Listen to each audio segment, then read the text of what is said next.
la bourgeoisie en Europe occidentale au XIXe siècle.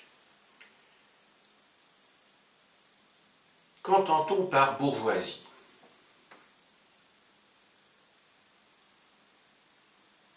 Le terme est souvent galvaudé et le mot sera pris ici même dans un sens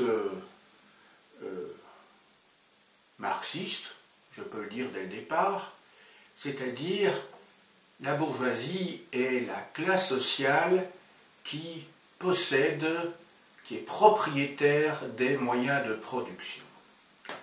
Car aujourd'hui, quand on parle de bourgeoisie, il s'agit d'un groupe informe, une sorte de marais, je dirais, qui comprend aussi bien des grands bourgeois, des financiers, des industriels, et d'autre part des membres de ce qu'il est habituellement convenu d'appeler la classe moyenne, ce qui ne veut pas dire grand-chose. Il ne sera pas question ici donc de la petite bourgeoisie, c'est-à-dire de ce groupe intermédiaire entre la bourgeoisie au sens strict, c'est-à-dire cette classe qui est propriétaire des grands moyens de production, et d'autre part le prolétariat qui, aujourd'hui d'ailleurs, n'a plus du tout la place qu'il avait eue au XIXe siècle et dans la première moitié du XXe siècle. Cette petite bourgeoisie comprend des commerçants, des artisans, la plupart du temps, aujourd'hui, ce que l'on appelle petite bourgeoisie, des gens qui ne sont au fond pas des petits bourgeois du tout, qui sont des salariés, mais qui peuvent effectivement appartenir par la bande à la bourgeoisie dans la mesure où ils disposent, grâce à leurs économies, ils peuvent disposer de capitaux qu'ils placent dans des fonds de pension, par exemple, dans l'achat d'actions ou d'obligations, c'est-à-dire qu'ils prêtent à des entreprises pour une durée déterminée en vue d'avoir des intérêts. Et donc, ce qui les amène à avoir des comportements et être liés sur le plan idéologique à la bourgeoisie. Mais je vous ai dit, dès le départ, c'est à la grande bourgeoisie que je vais m'attacher ici, et plus particulièrement à la bourgeoisie industrielle du XIXe siècle. Ce qui va m'intéresser, c'est les moyens d'accès à cette bourgeoisie, comment elle fonctionne, tant dans ses relations publiques que dans sa vie privée, c'est-à-dire sur le plan familial. Je m'intéresserai aussi aux aspects idéologiques qui sont les moyens qui permettent de cimenter ce groupe qui, dès lors, forme une classe sociale puisqu'il possède une conscience des intérêts de ses membres qui, dès lors, ont intérêt donc à se regrouper face à la classe des dominés. Je ne m'attarderai pas ici, faute de temps, et puis je l'ai fait dans d'autres exposés, sur le contexte économique et technique dans lequel cette bourgeoisie se développe. C'est bien entendu la révolution industrielle qui prend son essor dans la deuxième moitié du XVIIIe siècle en Angleterre, qui se développe dans la première moitié du XIXe siècle et qui connaît son épanouissement dans la deuxième moitié du XIXe siècle, qui va en particulier retenir mon attention. Première partie donc de mon exposé, les moyens qui sont au service d'une ambition, celle de la bourgeoisie dans le cadre de la définition stricte que j'ai donnée, c'est-à-dire de cette classe sociale qui est propriétaire des moyens de production et si possible des grands moyens de production, et cette ambition c'est l'enrichissement, c'est le profit. Je vais aborder ici successivement les moyens économiques, ensuite les moyens politiques et en dernier lieu les relations sociales qui permettent donc à cette classe de s'installer et de se maintenir à la position dominante qui est la sienne. Je commence donc par les moyens économiques. Quelle est la base économique, parce qu'il faut partir de là, bien entendu, de cette classe sociale? Il faut peut-être distinguer l'accumulation primitive du capital, telle que Marx l'appelle, constituée par l'héritage familial. L'héritage est constitué donc de l'accumulation de richesses qui progressivement vont permettre d'investir et de constituer des fortunes et donc au-delà de cela des entreprises, des usines. À côté de l'héritage, il y a également la formation, les études. Dans le courant du XIXe siècle, et plus particulièrement dans la deuxième moitié de ce XIXe siècle, les progrès techniques, pour pouvoir être toujours plus améliorés dans le cadre d'une concurrence, d'une compétition entre les entreprises, nécessitent des études, alors des études poussées, dans le cadre de ce que l'on va bientôt appeler plus tard les grandes écoles et les universités. Rentrent dans ces formations un certain nombre de membres de la grande bourgeoisie, mais aussi des gens plus modestes, brillants, travailleurs, qui vont participer à l'essor de cette bourgeoisie, à savoir surtout les ingénieurs.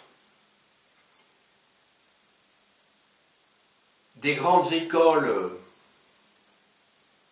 des instituts supérieurs de chimie, d'électricité, dans le domaine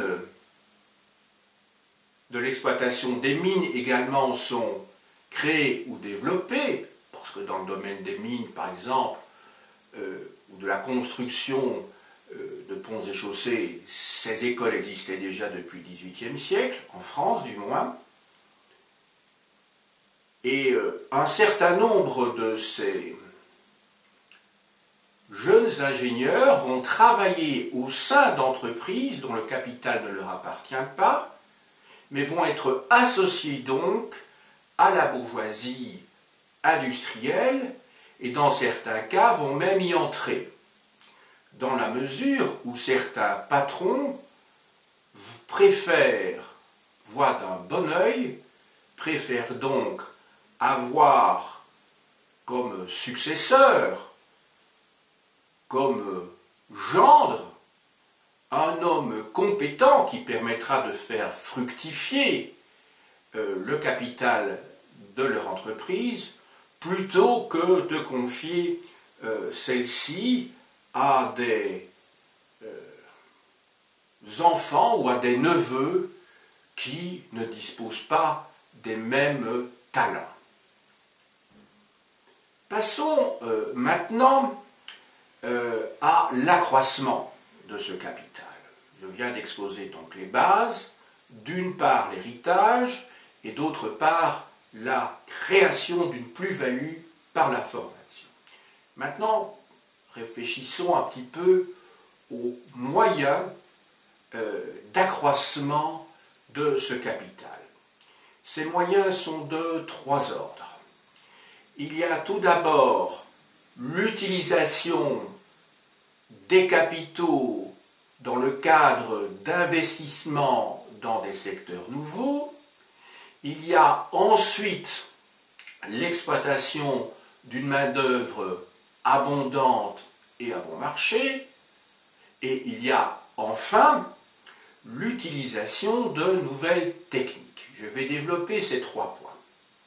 Je commence tout d'abord par l'utilisation de capitaux dans des secteurs nouveaux. Je fais référence ici à des secteurs qui connaissent une croissance fulgurante au XIXe siècle et surtout dans la deuxième moitié de celui-ci, à savoir le domaine de la métallurgie, le secteur des chemins de fer, la chimie, l'industrie gazière, l'industrie pétrolifère aussi, à partir surtout de la fin du XIXe siècle et au début du XXe siècle, qui connaissent donc un développement sans pareil à la suite de l'invention de l'automobile.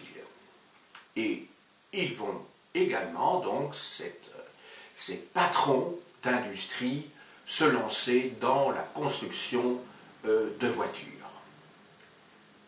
Deuxième secteur, deuxième point, l'exploitation ouvrière. Parce que dans ces industries, à une époque où n'existe pas la robotisation, mais où existent quand même des machines, on est à l'ère du machinisme, on est à l'heure où la mécanique a beaucoup d'importance, il est néanmoins nécessaire d'avoir une main-d'œuvre abondante pour pouvoir actionner toutes ces machines et en tirer des produits qui pourront être commercialisés sur le marché et donc vendus à l'intérieur ou à l'extérieur du pays où ces entrepreneurs travaillent. L'exploitation de la classe ouvrière est bien connue, faut-il le rappeler, et une part importante du travail de l'ouvrier est confisquée, ce que l'on appelle le surtravail, c'est-à-dire tous ces moments, tout ce temps qui est consacré par les ouvriers, non pas à assurer ses revenus minimums, mais essentiellement pour que le patron puisse en tirer une plus-value qui va lui permettre d'en faire des usages divers, de nouveaux investissements, mais aussi, bien sûr, de pouvoir en profiter luxueusement. Je vous avais dit qu'il y avait trois points, donc tout d'abord, investissement dans des secteurs nouveaux, deuxième point, utilisation d'une main-d'œuvre qui est exploitée, et enfin, l'utilisation de nouvelles techniques. En effet, le XIXe siècle est l'époque où le monde, l'Europe en particulier, l'Amérique du Nord aussi, vont se techniciser. La technique est un moyen de produire plus, de produire mieux, et donc de vendre plus, donc d'en tirer un profit supérieur. Ces nouvelles techniques, on les trouve dans le domaine de la technologie et dans le domaine de l'organisation de l'entreprise elle-même.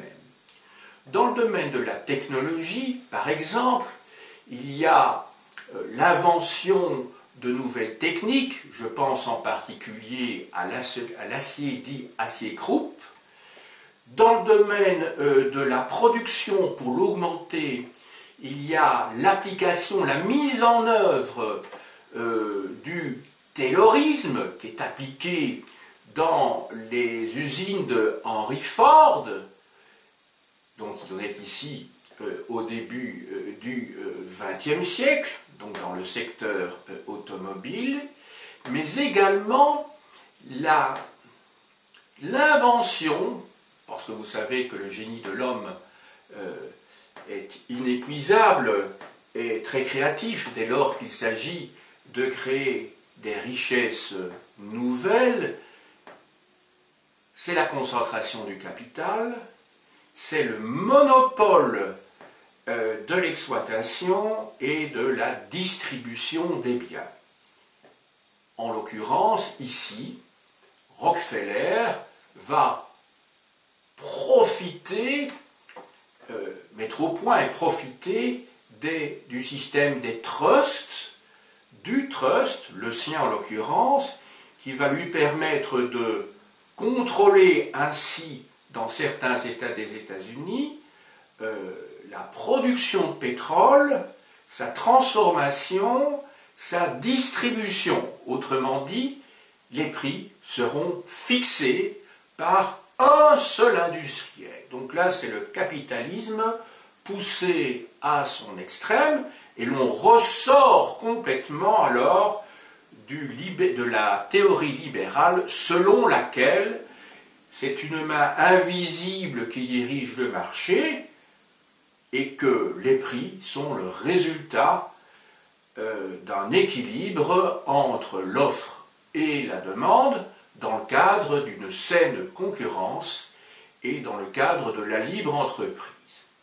Des lois vont être prises aux États-Unis contre les trusts, mais d'autres moyens vont être utilisés dans le cadre de la concentration du capital et de la mainmise sur le marché. D'ailleurs, aujourd'hui, nous en avons de multiples exemples qu'il n'est pas nécessaire de reprendre, puisque tout le monde les a en tête. Donc vous voyez que le XIXe siècle est une période tout à fait charnière entre, d'une part, l'ancien régime, dominé par les activités rurales, en tout cas en nombre de gens qui travaillent dans ce secteur, et d'autre part, notre époque qui n'est que la continuation, en fait, de ce XIXe siècle, de la bourgeoisie triomphante. Passons maintenant, après avoir passé en revue les moyens économiques dont la bourgeoisie, ou que la bourgeoisie utilise pour monter socialement et pour s'enrichir, nous passons maintenant aux moyens politiques avant d'aborder les relations sociales. Les moyens politiques, donc. Il y a deux moyens dans le cadre de régimes politiques qui ne sont plus basés, comme auparavant, sur un régime monarchique, dans le cas de monarchie absolue, régimes donc qui vont, après la Révolution française, évoluer lentement et pas dans tous les pays d'Europe au même rythme. Ici, je suis en train de parler de l'Europe occidentale, ce qui explique le cadre géographique que j'ai volontairement choisi pour étudier ce groupe, cette classe sociale, la bourgeoisie. Donc, à partir du moment où se mettent en place progressivement des démocraties, des systèmes parlementaires, basés d'abord sur le suffrage censitaire, où il n'y a qu'un groupe restreint d'individus, les plus riches, qui peuvent participer à l'élection et donc à la gestion du pays, et puis, plus tard, lorsque l'on passe au suffrage universel, il va falloir donc, pour cette classe sociale dominante, trouver des moyens pour influencer la classe politique qui siège dans les parlements. Alors quels sont ces moyens? Il y a tout d'abord l'action directe, il y a ensuite l'action indirecte. L'action directe, c'est pour un nombre conséquent de ces bourgeois d'être élus et de siéger directement dans le système représentatif, donc dans les parlements. C'est le cas au Royaume-Uni, en particulier, où à la fin du XIXe siècle, plus de 50%, donc plus de la moitié des députés sont, d'ailleurs qu'ils appartiennent au parti conservateur, ou plus tard, parce que ça, là, on est au XXe siècle, au début du XXe siècle, au parti travailliste, appartiennent à la classe dirigeante. Vous entendez bien, 56%, sauf erreur de ma part, donc la majorité absolue des parlementaires à la Chambre des communes, aux Commons, appartient donc à la bourgeoisie. Donc, autrement dit, par ce moyen-là, la bourgeoisie peut faire voter des lois qui lui soient favorables dans le domaine du libre-échange, dans le domaine de la protection de la propriété privée et dans ses relations par rapport à la classe ouvrière. C'est le cas également en Allemagne, c'est le cas également en France, que l'on pense par exemple à l'élection dans leur circonscription de Krupp, des Krupp ou de Schneider en France.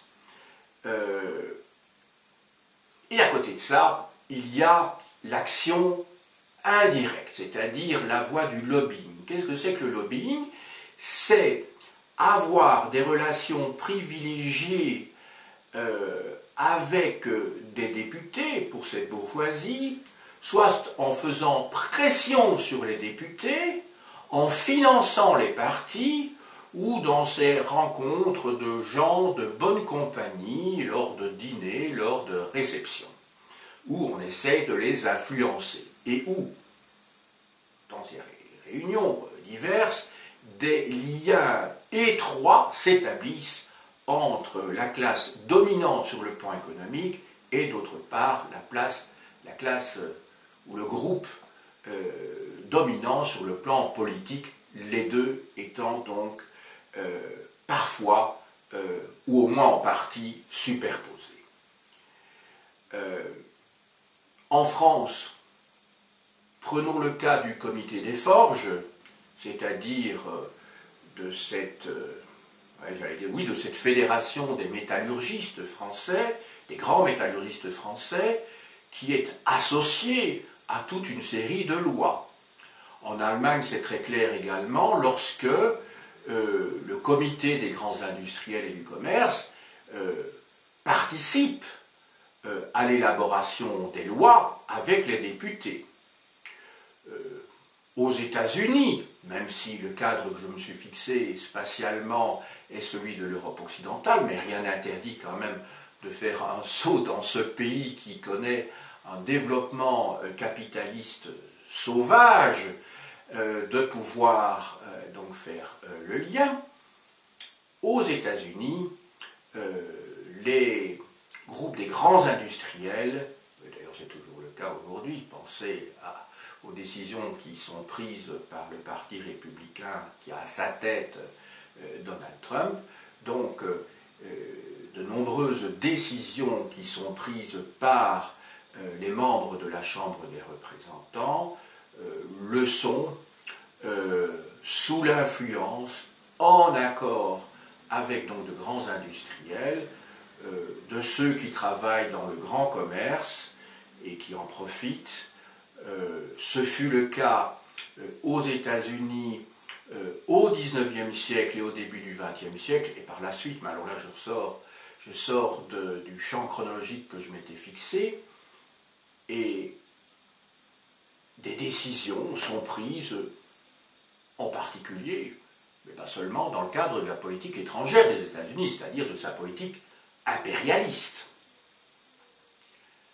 Nous passons maintenant au troisième secteur, au troisième type de moyens qui sont utilisés par cette grande bourgeoisie, par cette bourgeoisie industrielle, pour atteindre ses fins, c'est-à-dire un enrichissement, et d'autre part pour atteindre ses objectifs sociaux, qui sont ceux de pouvoir atteindre, je dirais, le statut social ou s'en rapprocher de la noblesse et d'avoir une respectabilité qui justifie ses actions financières. Quelles sont donc les relations sociales qui se nouent dans le cadre de la stratégie des grandes familles industrielles? Il y a deux points que j'aborderai ici. D'une part, les réseaux, et d'autre part, ensuite, le paraître via l'importance de l'image et des actions menées par les bourgeois pour se donner une responsabilité et surtout pour se donner bonne conscience par rapport à l'exploitation réelle du prolétariat. Je commence donc par les réseaux. Ces réseaux commencent par des alliances matrimoniales. Alors ces alliances matrimoniales sont de deux types. Principalement, les patrons, ceux qui sont détenteurs, propriétaires du capital de leur société, et leur peut être mis au pluriel, eh bien ces patrons cherchent qu'au minimum ces enfants, ou leurs enfants, si je parle des patrons, soient mariés avec des garçons et des filles du même milieu, leur permettant de renforcer ainsi la fortune de la famille et leur position sociale, et on essaye aussi qu'il y ait des alliances matrimoniales qui se concluent avec des membres de la noblesse. Et dans ce type de deal, il faut que chacun y trouve sa part, parce que si beaucoup de bourgeois sont attachés à leur valeur, à leur idéologie, dont je vais vous parler un petit peu plus tard, il n'en demeure pas moins que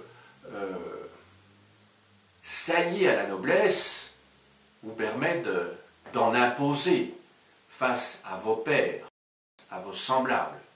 Et la noblesse elle-même, si elle est en train de s'appauvrir, pour certaines familles d'entre elles, ce qui n'est pas le cas la plupart du temps, eh bien, est bien heureuse de pouvoir redorer son blason. Alors, nous allons passer maintenant au paraître, qui était le deuxième point que j'évoquais. Tout d'abord, la localisation des habitations. Les bourgeois cherchent à habiter, à acquérir des logements, des hôtels particuliers, dans des quartiers qui sont ceux où résident leurs semblables. Donc, autrement dit, on ne va pas se mêler à la populace. Il existe par ailleurs des quartiers populaires, et l'on va donc habiter dans des quartiers de nantis, des quartiers de riches. Alors ça permet d'une part de montrer avec ostentation quel est le niveau de sa fortune, mais cela permet aussi d'établir de manière fréquente des rencontres avec ceux de sa classe sociale. Puisqu'on habite dans le même quartier, on va pouvoir participer à des réceptions communes et donc qui vont permettre de nouer, de conclure des affaires, le cas échéant de fiancer des enfants. Il y a aussi dans ces quartiers-là des clubs qui s'installent. On pense en particulier au club anglais, excusez-moi, j'ai fait un beau lapsus, j'ai dit les peuples, au club anglais qui ne regroupe bien entendu à cette époque que des hommes. Il y a aussi la rencontre de gens qui appartiennent à vos groupes sociaux dans le cadre de loisirs qui sont à la fois culturels et sociaux, c'est-à-dire lorsque l'on va à l'opéra, lorsque l'on va au concert ou lorsque l'on va au théâtre. Dans tous ces lieux, il existe des loges, des places chères qui permettent de mesurer le degré de fortune de chacun et donc la place sociale que chacun, à laquelle chacun veut prétendre.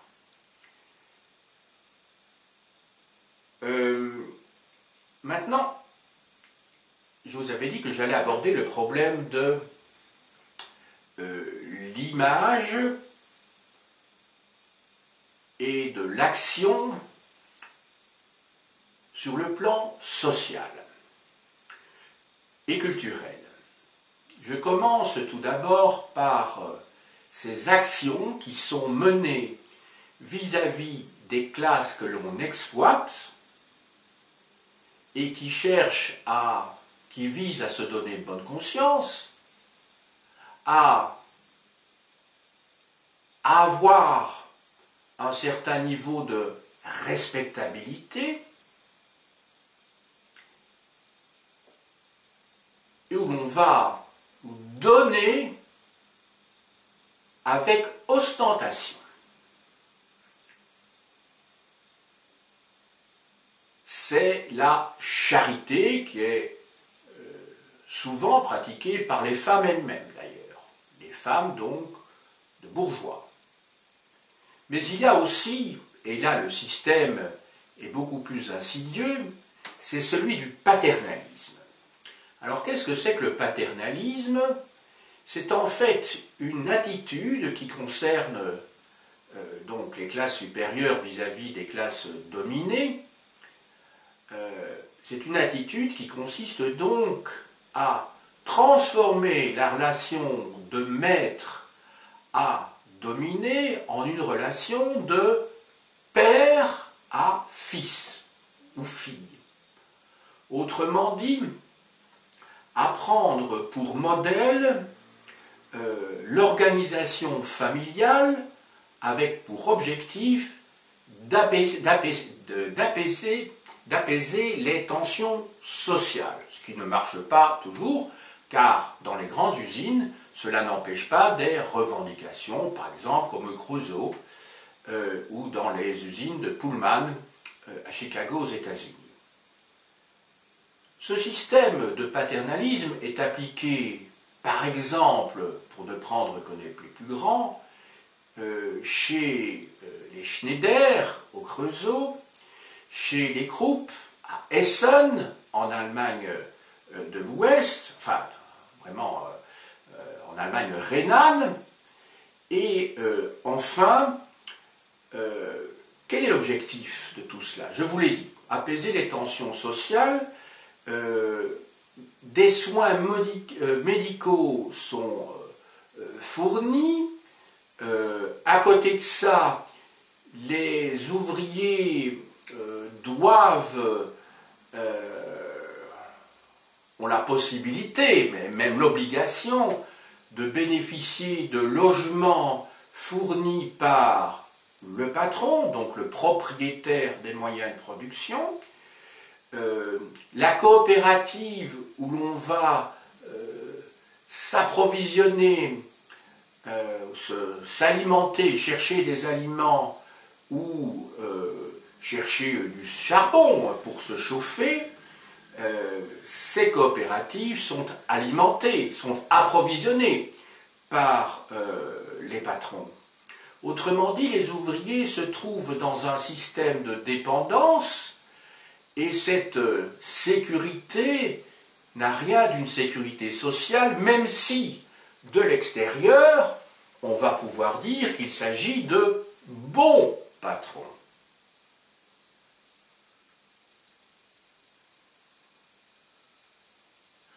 La sécurité sociale, je vous le rappelle, date de 1944 en France. En Belgique aussi, d'ailleurs. Sous sa forme complète.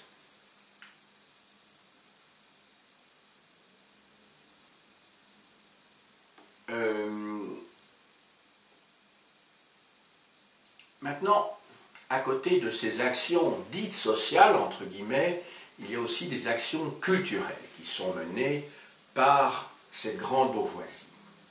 Quelles sont-elles? C'est la création de fondations dans le domaine de la culture, de l'art, de la recherche, et il y en a de nombreuses aux États-Unis aujourd'hui. Parmi celles-ci, sans doute la plus célèbre est la fondation Rockefeller, mais il y en a bien d'autres qui portent des noms illustres, qui sont donc alimentés par des fonds issus de l'exploitation de la classe ouvrière. Aujourd'hui encore, des grands patrons comme Bill Gates créent des fondations pour la lutte contre certaines maladies. La bourgeoisie entreprend de créer des écoles, de nouveau avec cette stratégie paternaliste qui consiste à rendre dépendants ceux et celles pour qui les écoles sont construites. Il finance également des bibliothèques publiques. Pour vous donner quelques exemples, on aura bien compris quels sont les objectifs qui sont donc menés. Il s'agit de se donner un visage de respectabilité, alors que derrière se cachent, bien sûr, des entreprises qui sont beaucoup moins glorieuses sur le plan social. Passons à l'idéologie maintenant. On y était d'ailleurs. On y était. Il y a 4 mots-clés, me semble-t-il, que l'on peut retenir, 4 concepts, 4 valeurs cardinales de cette bourgeoisie dans la deuxième moitié du XIXe siècle. À commencer par la croyance au progrès technique, entendons-nous bien. L'idée de progrès social est mise sur le côté, mais il s'agit essentiellement, sauf pour quelques philanthropes, des intellectuels, bien sûr, mais pour ceux qui sont des grands patrons, on croit au progrès technique, au progrès infini de cette technique. Il y a ensuite une autre valeur cardinale et qui, je n'allais pas dire fait contrepoids à la première, mais en tout cas permet au système social d'exploitation d'être pérennisé, c'est la croyance en l'utilité de la religion. Bien entendu, il y a de grands motifs moraux derrière tout cela, mais il y a l'idée qu'effectivement, les églises, donc que l'on soit dans les pays catholiques ou dans les pays protestants, eh bien que ces églises peuvent avoir un rôle d'encadrement, parce que n'oublions pas qu'à une époque où les médias ne sont bien entendu pas ceux qui vont être inventés dans le courant du XIXe siècle, je pense au cinéma, donc à la fin du XIXe siècle le cinéma en 1895, plus tard la radio, la télévision, enfin Internet, et bien à cette époque-là, le médium, si je veux être rigoriste quant à l'usage du vocabulaire, disons le média le plus efficace, ce sont encore les prêtres et les pasteurs, dont les prêches, les sermons sont écoutés par les masses populaires et les aliènent sur le plan social par rapport aux objectifs d'émancipation qui pourraient ou devraient être les leurs. À côté du progrès, de la croyance au progrès, de la croyance, des croyances religieuses, il y a deux valeurs qui sont mises en évidence et qui sont liées, je dirais, à l'idéologie qui se met en place au XVIIIe siècle. C'est celle de l'individualisme. De plus en plus, l'être humain, en tout cas dans ces classes-là, a conscience qu'il est, je veux dire qu'il est au sens existentialiste, par sa condition, il est, donc du verbe être tout court, hein, j'utilise ici le concept philosophique, qu'il est ou qu'il peut être indépendamment de ses semblables et qu'il peut réussir grâce à son effort personnel. Dès lors, intervient ici, on peut mettre en évidence la dernière de ces valeurs idéologiques, c'est le travail.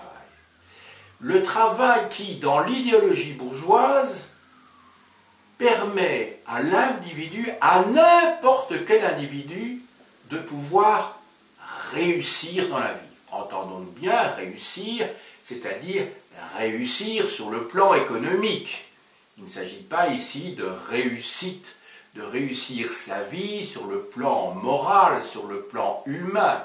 Il s'agit ici de réussir sa vie en gagnant des espèces sonnantes et trébuchantes et en ayant une place au soleil dans ce monde éclairé par un soleil très obscur au XIXe siècle. C'est le mythe du self-made man qui va se développer aux États-Unis et qui reste toujours à la base de l'idéologie capitaliste aux États-Unis et de l'American Way of Life, c'est-à-dire que chaque individu doit se prendre en charge lui-même, c'est la théorie libérale, et que si on réussit, c'est parce que l'on s'est donné les moyens de réussir, et si l'on rate sa vie, toujours en termes économiques et sociaux tels que définis il y a quelques minutes, c'est parce que, en fait, on n'a pas fait ce qu'il fallait. Évidemment, cette vision apparaît très simpliste, et on comprend bien qu'en fait, elle cache cette idéologie, donc, en fait, des objectifs qui sont socialement marqués, c'est-à-dire marqués par la classe dirigeante. Car il y a eu quelques self-made, mais qui étaient des brigands. Hein. Il y en a eu. Parce que quand on pense à Carnegie, quand on pense à Rockefeller, c'était des hommes d'une grande volonté, effectivement, qui sont partis de rien, ou à peu près, mais dans la grande majorité des cas, ces grands industriels au XIXe siècle, ce sont des héritiers qui ont fait croître de génération en génération une fortune familiale, et effectivement, ils ont eu le génie, je dirais, de la finance, des alliances matrimoniales, des relations qu'il fallait établir, soit dans son milieu, soit sur le plan politique, mais entendons-nous bien, il ne faut pas croire au Père Noël. Quelqu'un qui vient de la rue ne peut pas arriver comme cela au plus haut poste, à la plus belle place dans la société. Tout cela participe donc d'une mythologie bourgeoise mise en place à cette époque-là. L'idée de méritocratie, pour autant, on ne doit pas supposer qu'elle est liée, qu'elle est née avec la révolution industrielle. Elle était déjà dans les esprits, d'ailleurs, d'une partie de la classe nobiliaire au XVIIIe siècle, remplaçant ainsi l'idéologie aristocratique, où là, on ne devenait pas quelqu'un, on était quelqu'un dès sa naissance. Je passe maintenant aux aspects de la vie privée de ces grandes familles bourgeoises. Deux principes. Organisation hiérarchique de ces familles, que l'on retrouve bien sûr dans la société, et d'autre part, et je dirais même que c'est lié essentiellement au sens strict, distribution des rôles. Ceci se fait à la fois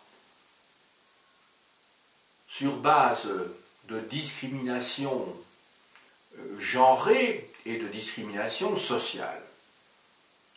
La société du XIXe siècle est une société fortement hiérarchisée, où les inégalités sociales vont aller en se creusant. Le processus est toujours en cours et de plus en plus aujourd'hui, même s'il y a eu une période de réduction de l'écart entre la fortune des riches et celle des plus, des plus petits dans notre société. Là, je dirais, on est parti dans un cycle depuis déjà maintenant plus d'une vingtaine d'années, dans un cycle où les différences s'accroissent et où il y a des gens qui deviennent de plus en plus riches alors que d'autres deviennent de plus en plus pauvres. Donc on est dans une période de triomphe du capitalisme. Je suis historien, je ne suis pas économiste et sociologue, donc je dirais c'est une évidence pour un historien, c'est que rien n'est jamais stable, qu'il y a des équilibres précaires, et que la situation actuelle n'est pas destinée à se pérenniser éternellement. Des rapports de force existent, et à un moment donné, et ici ce n'est pas faire de la prédiction facile, on peut supposer qu'il y aura, malgré tous les moyens de répression qui sont mis en œuvre par les États bourgeois, capitalistes, on peut supposer qu'à un moment donné, les émeutes que nous connaissons maintenant se transformeront en révolution. Donc, je reviens à ce que je disais, distribution des rôles au sein même de la maison bourgeoise entre l'homme et la femme, tout d'abord, et quand je dis l'homme, entendons bien, il s'agit du père. Le père qui est un patron dans sa propre maison. C'est lui qui décide du destin de ses propres enfants, en particulier dans le cadre des alliances matrimoniales, de leurs études, bien sûr. Il s'agit presque d'un pater familias, sauf qu'ici, le père de famille n'a pas le droit de vie et de mort sur ses enfants, mais enfin, il est tout-puissant. En face de cela, la femme et les femmes ont la part réduite. La femme est soumise à son mari, elle est là pour veiller à son bien-être, elle est là aussi pour organiser des réceptions, veiller à élargir le réseau des alliances sociales. La mère de famille, la matrone, et là je crois que le terme que j'emprunte bien entendu à la Rome républicaine est adéquat. Patronne est l'équivalent, le pendant de patron. La mère de famille est celle qui est la chef de la maisonnée, sur le plan des affaires domestiques, entendons-nous bien. Pas des affaires professionnelles, même si au début du XIXe siècle, les femmes, quand elles étaient des héritières, avaient un rôle qui n'était pas négligeable dans la gestion des fortunes, alors que dans la deuxième moitié, les femmes ont un rôle beaucoup plus réduit, voire nul. Elles sont complètement soumises à leur mari. Les femmes, donc, ces matrones, dirigent le personnel domestique d'une main de fer. Donc on a donc une double discrimination, une discrimination en termes de genre et une discrimination en termes de classe sociale, puisqu'il y a des domestiques. On ne se rend pas compte à quel point, sous l'Ancien Régime et au XIXe siècle, le personnel de maison était important, voire très important. On est dans une situation, une société qui est tout à fait différente. Sous l'Ancien Régime, si vous vous promeniez dans la rue, vous y auriez trouvé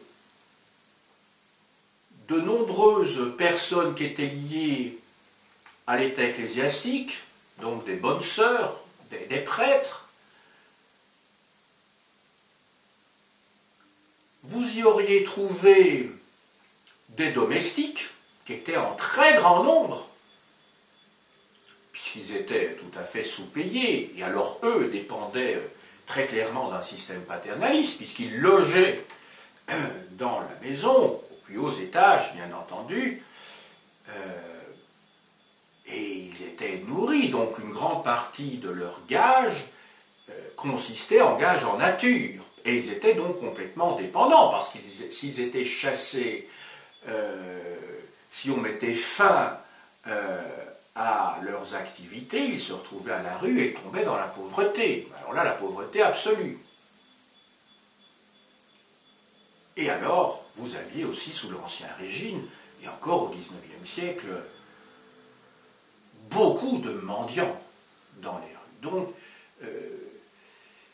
on est donc dans une société qui est très très différente de la nôtre. Donc je vous ai dit sous l'Ancien Régime, importance dans la population des religieux qu'on n'imagine pas, des domestiques et des mendiants. À l'époque qui nous intéresse, les religieux sont moins nombreux, mais ils sont toujours présents. Les mendiants sont très présents, mais il y a beaucoup d'ouvriers dont le niveau de vie n'est pas très éloigné des très pauvres, et il y a toujours beaucoup de domestiques, donc c'est-à-dire des gens qui travaillent donc dans les maisons comme serviteurs. Nous arrivons tout doucement et enfin à la conclusion. Donc vous avez bien retenu, le père est un véritable chef, un patron dans sa famille. La mère, elle a une fonction de direction du personnel. Bien entendu, j'ai oublié sa fonction de reproduction, qui est évidemment sa fonction première et majeure, et elle joue un rôle évidemment d'éducation, surtout des filles, pour qu'elles puissent être mariées un jour. Conclusion donc. Ma conclusion va s'articuler autour de 3 axes. Elle sera brève puisqu'il s'agit d'une conclusion. Premier axe, les objectifs. Deuxième axe, les moyens. Et troisième axe, la légitimation. On a vu que les objectifs de la bourgeoisie sont des objectifs économiques et qu'elle doit disposer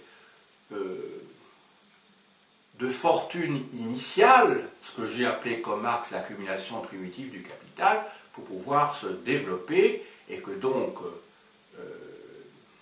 le modèle du self-made man, c'est un mythe. Les moyens, je vous ai expliqué qu'il y a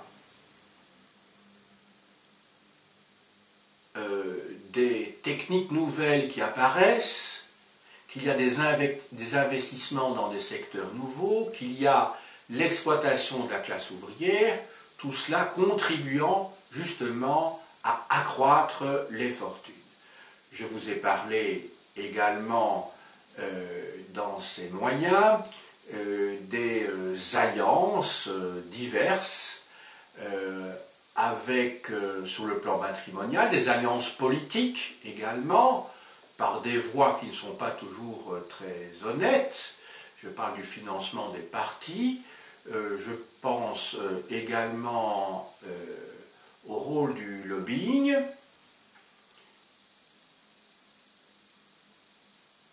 Je vous ai expliqué également qu'il s'agit d'être reconnu, et l'on passe ici des moyens à la légitimation, pour être perçu comme respectable à la fois par ses pairs, mais aussi par les gens que l'on domine. Dans l'industrie, donc, être reconnu comme étant de bons patrons par la classe ouvrière. Je n'y reviens pas. L'objectif, donc, de tout ceci s'inscrit dans une stratégie globale qui vise à créer et à renforcer une conscience de classe. Donc je crois que ce sera le mot-clé de ma conclusion, parce que la bourgeoisie se définit sur le plan idéologique d'abord par une conscience de classe, même si les fondements de cette classe sociale sont idéologiques, sont économiques, excusez-moi, matériels, bien entendu. Donc le renforcement d'une conscience de classe qui est nécessaire pour tous ceux qui sont membres de cette classe sociale, de la bourgeoisie, conscience sociale nécessaire pour protéger des intérêts communs face à une classe antagoniste, dangereuse. Je renvoie au titre du livre de Louis Chevalier, classe laborieuse, classe dangereuse.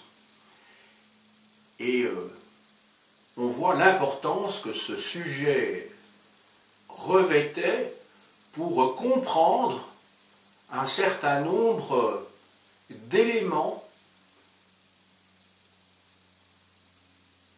de notre propre société au début du XXIe siècle. Je dirais même que tout est en germe, et plus qu'en germe d'ailleurs, aujourd'hui, notre société est issue immédiatement de cette société bourgeoise, industrielle, capitaliste du XIXe siècle. Je vous montre comme d'habitude un certain nombre de livres, d'abord des ouvrages généraux, et je vais alors progressivement m'orienter vers des ouvrages plus particuliers et enfin vers quelques romans qui sont illustratifs, exemplatifs de mon propos. De Eric Hobsbawm, historien marxiste britannique, décédé maintenant, je vous renvoie principalement à son tome 2 de son histoire du XIXe siècle, l'ère du capital, 1848-1875, dans la collection plurielle chez Hachette. Charles Maurrazé, Les bourgeois conquérants, chez Armand Collin, dans la collection qui était d'abord dirigée par Lucien Febvre et ensuite par Fernand Braudel. 2 volumes de la collection d'histoire générale Peuple et civilisation. Le premier volume s'intitule Démocratie, réaction, capitalisme, 1848-1860, aux presses universitaires de France. Et un autre volume, là il s'agissait du volume 16, ici il s'agit du volume 18, qui a pour auteur Maurice Beaumont, L'essor industriel et l'impérialisme colonial, 1878-1904. Comme je ne dispose pas de la jaquette, je vous montre la première page de l'ouvrage lui-même, la page de titre.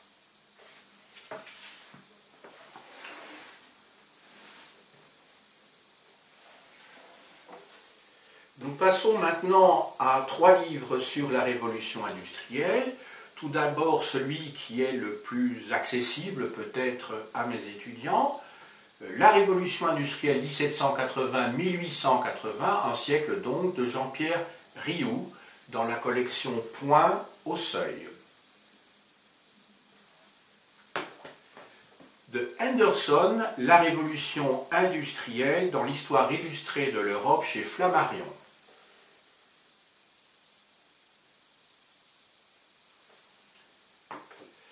Et enfin, de David Lance, L'Europe technicienne, révolution technique et libre essor industriel en Europe occidentale de 1750 à nos jours. Il s'agit d'une traduction de l'anglais.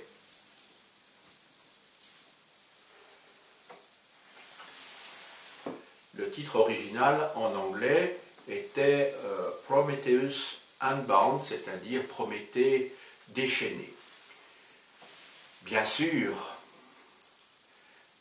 il s'agit de mes lectures de jeunesse, mais enfin, vous avez pu remarquer à quelques moments qu'elle m'a inspiré. Je vous renvoie au livre 1 du Capital de Karl Marx, ici dans l'édition Garnier-Flammarion, qui n'est pas cher du tout. Et puis c'est un ouvrage qui, me semble-t-il, doit être lu pour au moins certains de ses chapitres, parce qu'il a des chapitres assez techniques et assez austère, et je comprendrais parfaitement qu'on ne lise pas, mais enfin il y a des chapitres tout à fait lisibles, sans jargon, qui font partie, me semble-t-il, de la culture de ce que l'on appelait jadis l'honnête homme. De Joyce Appleby plutôt, Capitalisme, histoire d'une révolution permanente, chez Piranha.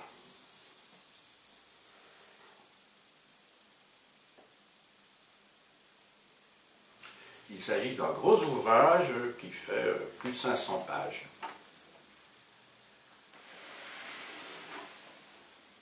De Félix Pontet, dans l'évolution de l'humanité chez Albin Michel, les classes bourgeoises et l'avènement de la démocratie.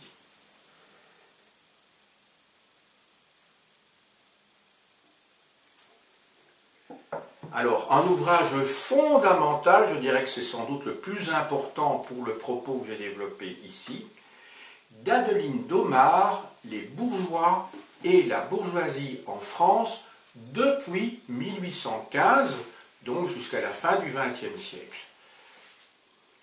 Cet ouvrage a paru dans la collection historique chez Aubier.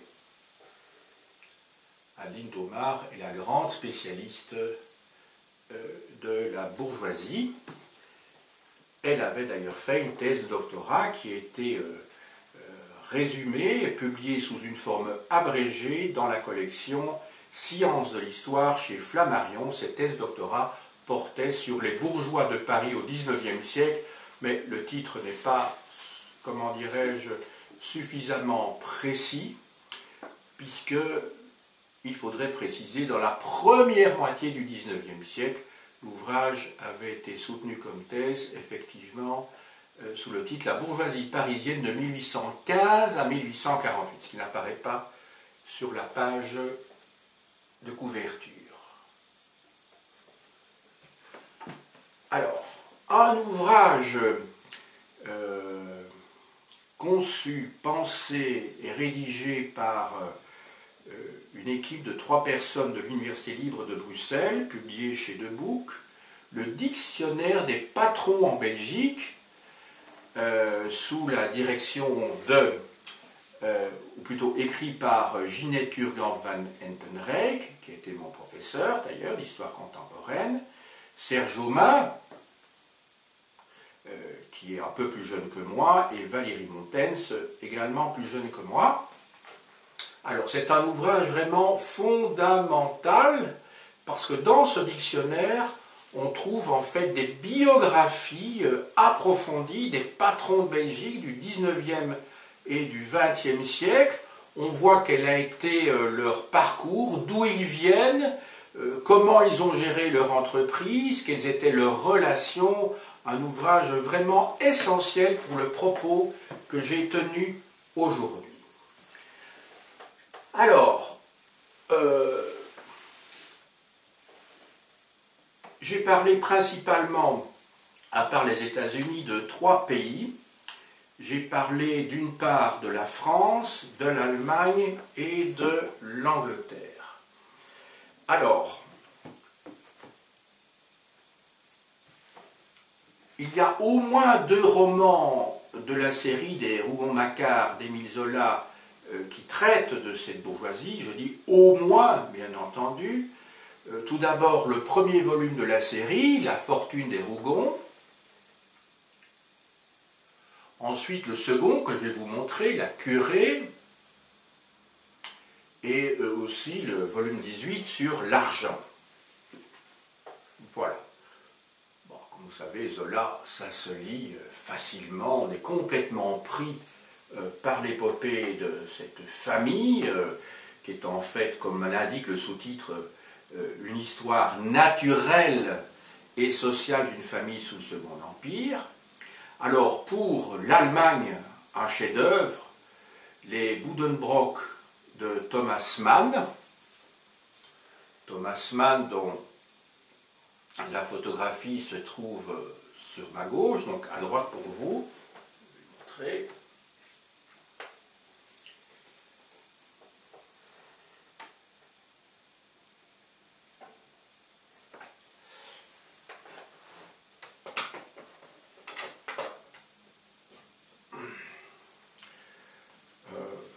Vous savez, la montagne magique est un autre aspect de cette bourgeoisie, mais d'une bourgeoisie décadente, hein, puisqu'il s'agit d'un sanatorium de gens qui ont de l'argent, puisque ça coûte très cher, à Davos, en Suisse donc.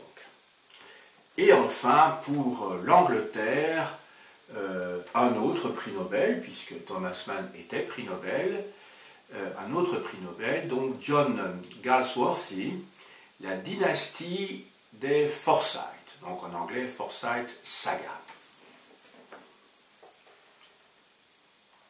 Le Thomas Mann était publié dans la collection Point au Seuil, et l'édition que j'ai ici en français est publiée chez Kalman Levy.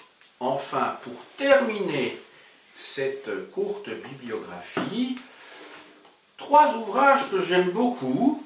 J'aime beaucoup leurs auteurs, ce sont des gens simples, pertinents, qui vont à l'essentiel. Ce sont 2 sociologues marxistes, Michel Pinson et Monique Pinson-Charlot. Je vous montre 3 de leurs ouvrages. Ça concerne en fait notre époque, hein, depuis le fin du XXe siècle et début du XXIe siècle. Le premier livre, qui est une enquête, Les ghettos du Gotha, au cœur de la grande bourgeoisie française.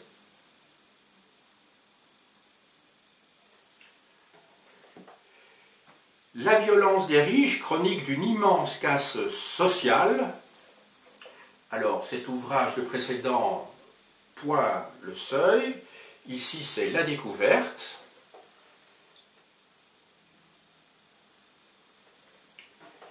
Et enfin, dans la petite bibliothèque Payot, Paris, 15 promenades sociologiques.